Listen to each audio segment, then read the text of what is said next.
All right, fourth attempt me trying to explain this because I keep messing up. Three things that you need are a monitor, a Raspberry Pi, and a flash drive. So to get the moments to your screen, you're gonna screen record. You could use your phone. You could be on your computer and screen record. I used my phone. You go to each individual moment that you want, screen record it, crop it, edit how long you want it to be, edit what it actually wants to look, what you're actually going to show within it, save it to the flash drive. After you save it to the flash drive, you need the Raspberry Pi. You could use a computer, but this is much smaller and could be hidden on the back of your monitor, right? So you're going to plug it in.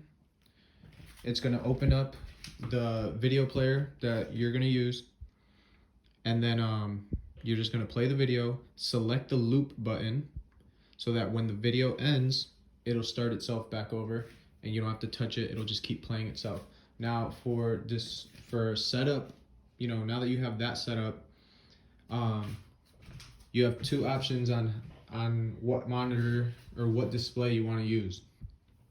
You can get yourself a monitor like this that's thin, and the thinner the better, because then you could remove the stand that it's on and get yourself one of these nice small wall mounts that moves in and out and stuff like that.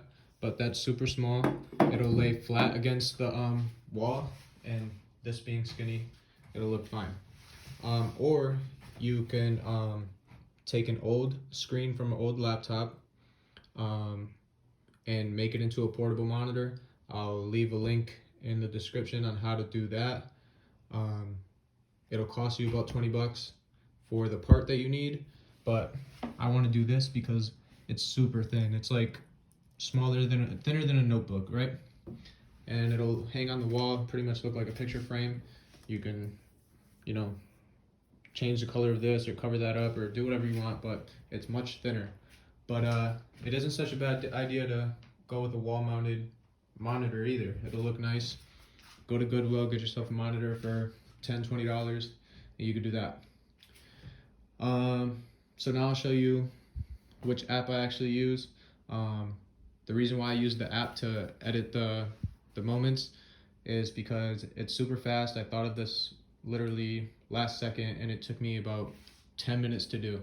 If you want to make it cooler, add stuff to this empty space like I plan on doing, edit it up, throw it in a video editor and add all the extra stuff you want. You can add your topshot name, your account value, account statistics if you want, stuff like that.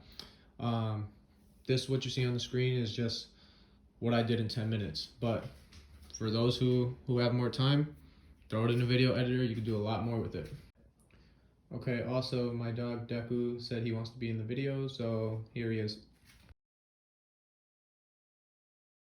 All right, so if you have any questions, anything that I glossed over, just let me know.